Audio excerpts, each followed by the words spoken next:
Welcome back, guys. I hope you enjoyed that video. So now I want to dive into how to give your notice period. So we kind of touched on it earlier, but again, I want to quickly reiterate that for verbal leases, so leases that are not in writing, it's a handshake agreement, 90 days. You need to give the 90 days notice.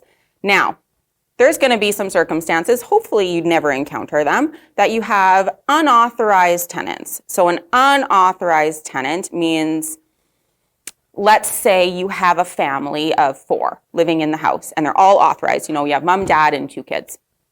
And you have grandma.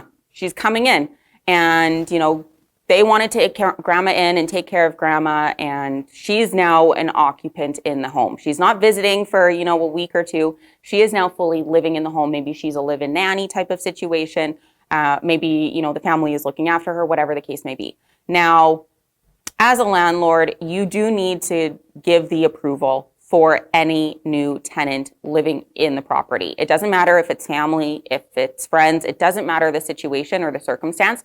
You always have to be notified and you always have to give permission, okay? So let's say, for example, we're not dealing with grandma and grandpa. Let's say we're dealing with a roommate situation, right? And let's say one of the roommates moves out and a new roommate moves in, and you did not authorize that new roommate. And you find out, let's say you do an inspection and, you know, you think you're meeting Sally and John and you're meeting Sally and Bob. And you're going, okay, well, I thought I was meeting John and not Bob. Now, there's a couple situations. You can obviously kind of backtrack with the tenant and say, okay, I need to do a background check, a credit check, you know, try and gain some understanding. Or if you're getting a bad vibe from them and you just don't want them in the property, because you did not authorize them, you can actually give that particular tenant 14 days notice to vacate, okay? And that 14 days notice is because you have an authorized tenant in the property. You have Sally, but you did not authorize Bob, okay? So that is scenario number 1. Now, scenario number 2 is the property has been abandoned. Let's say Sally and John move out and they've decided to just leave it vacant, and either someone's just found the vacant house and moved in, or maybe they have sublet it to a degree, but they never asked for permission. So now when you do an inspection, it's not Sally and John, it's Susan and Karen, right? So you walk in, you do the inspection, and you have no idea who these people are. They, you know, Sally and John are long gone. You have no idea where they are. Somehow the rent is getting paid. You're not quite sure how. And you come into the property and you have Karen and Susie.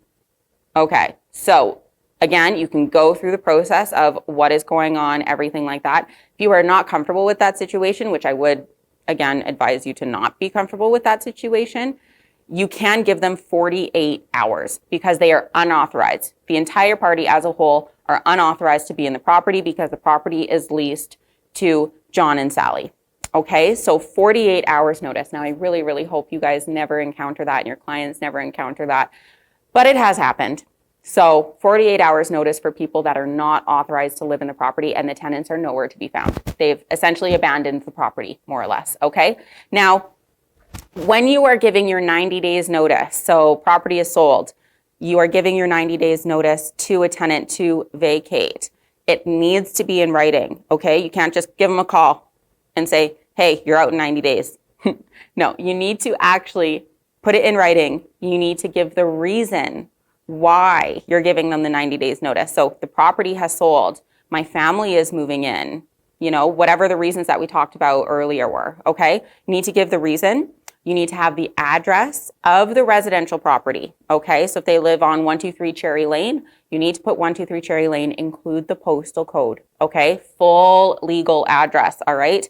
It needs to be signed by the landlord or landlord's agent if it's a property management company, and it needs to set the termination date. So you can't just say you're out in 90 days because that will give so much discrepancy and so much room for error. So you need to say, here is your 90 days notice. Your lease will terminate on X date, March 31st, February 28th, 29th, whenever the leap year is, right?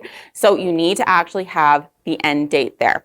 Now, I would recommend with this day and age that you send it by email and you do a personal letter, okay? So you can either mail it, you can deliver it personally to them. You're not doing an eviction notice, right? It is not an eviction notice, let's be clear. Do not put eviction on it because you're gonna create some sour grapes from that. You are terminating the tenancy. An eviction is when a tenant has broke the lease, okay? They're not breaking the lease. The lease is just ending. So do not put eviction notice and plaster it on their front door because that is going to make them really mad, okay? So have a time, meet with them maybe. Give them their notice, explain to them what's going on. Hey, we sold the house, thank you so much for keeping it, so nice and clean, here's a little present for you, whatever the situation may be. And then you can say, here is your 90 days notice, right? So that is the way I would go. And then always, if you're going through email, make sure it is to the email address that you can confirm correspondence through prior, okay? So that goes towards anything. If you're doing showing notices, okay? The showing notices need to be in writing. There's a little bit more flexibility with that. You can do text message, you can do email, but you can do everything. You just can't do it over the phone. It needs to be in writing, okay? So make sure that you've confirmed their phone number, you've had a conversation, a text message conversation, you've created that conversation with them. Because if something were to happen and the tenant says, well, I never received these notices, and they end up going to court, the court is going to ask, okay, well, what phone number did you use? Or what email address did you use? And they're going to give it. And then you need to be able to say, have you established a conversation? Have you used this email address before? Have you used this phone number before? And they're going to say yes or no. So you have to make sure that that tenant is responding to whatever form of medium you're using. You can use both, okay? You can use both. Very common to send an email and a text message and make sure it's in writing. But you can't, just give them a call and let them know. It needs to be in writing. Now, if you're giving a notice for showings, okay, you can give a blanket notice, but it can only be for a period of time during one day. You can't say, I'm going to be showing the property for the next 5 days, okay? It needs to be, I'm showing the property on Monday, the 22nd from 8 a.m. till 3 p.m., okay? So those are the types of blanket notices you can give. You can also do, of course, there will be a showing at 1 p.m. on the 22nd or 7 p.m. on the 24th. You can do that as well, but you can also give a blanket notice. If you're doing an open house or you're doing multiple showings back to back to back, you can give a blanket notice. You can't just do the blanket over multiple days, okay? So you need to give multiple notices. Now, again, we should all remember 24 hours, okay? 24 hours notice. And you cannot do showings on Sundays unless the tenant authorizes it, okay? That is part of the RTA. So if the property is vacant, you're good to go. You can show it anytime, whenever, doesn't matter. If the property is occupied, no showings on Sundays unless otherwise authorized by the tenant, okay? So 24 hours. So if I give notice today, right now at 10:30 in the morning, I can't show the property until 10:30 tomorrow morning, okay? If you give a notice on a Saturday, it would then roll over to the Monday, okay? You can still give notices on Sundays. You just can't actually do the showings on Sundays, okay? So establish that relationship, do those showing notices. Now, what happens? I had a great question from Mr. Ryan Smith. He asked this yesterday, actually, and great question. He already knew the answer, but he wanted to confirm. What happens if you purchase an investment property for your client and they're keeping it as an investment property and there's already a tenant in place? What do you need to do? Well, there's a couple things. Now, the first thing you're going to need to do is the client, your new landlord, is going to need to give notice to the tenant because they obviously know where the tenant lives. So they're going to have to give notice to the tenant in writing, again, always in writing, that the landlord has changed the name, contact information, the address, everything, okay? That needs to be on the notice. So it's a notice of landlord change, okay? And it's just a letter to notify the tenant, and it should be delivered to them by hand. It can be slid under their door, mailed to them. It needs to actually be mailed to them in that case. It cannot be emailed. It needs to be sent to their residence, okay?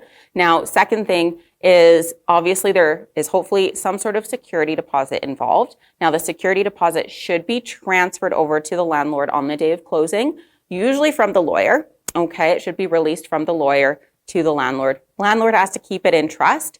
With that letter, they should also include a ledger, okay, saying that we've received your security deposit in a sum of X as of this date. Now, if there are any kind of charges that are laid against the tenant, let's say, for example, the tenant didn't switch over the utility bill when they started their lease. So you had to cover the 1 month of utilities and the tenant hasn't reimbursed the previous landlord for that yet, okay, then there would be a charge laid against that ledger, okay? So then you would say your security deposit is, let's say, $2,000, and on July 7th, there was a $400 utility charge, okay? So you need to give them a ledger of their security deposit showing any charges laid against them. Now, in the RTA, it does also say any interest accrued.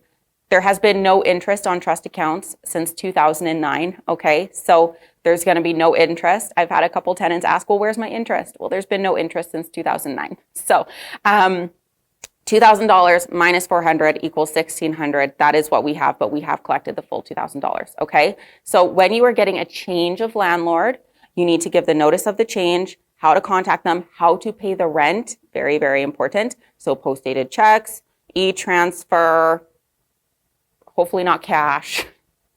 But you want to set up that boundary there at that time. So here's how you can pay the rent.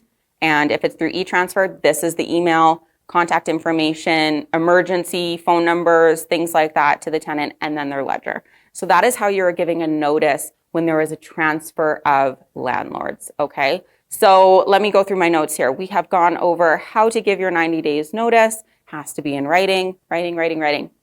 Please, everything, please be in writing, okay? Please.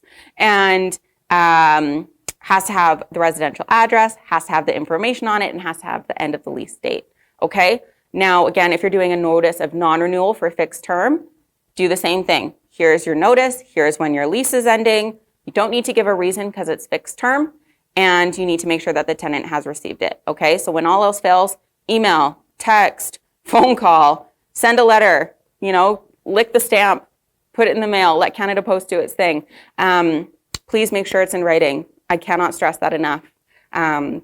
Because there are going to be people out there that do the handshake agreements, and then you're in a really messy situation, okay? So that is all I have for you guys. If you have any questions, let me know. I hope you have a wonderful holiday. Again, look at my lovely bright up sweater. I love it. I had to wear it.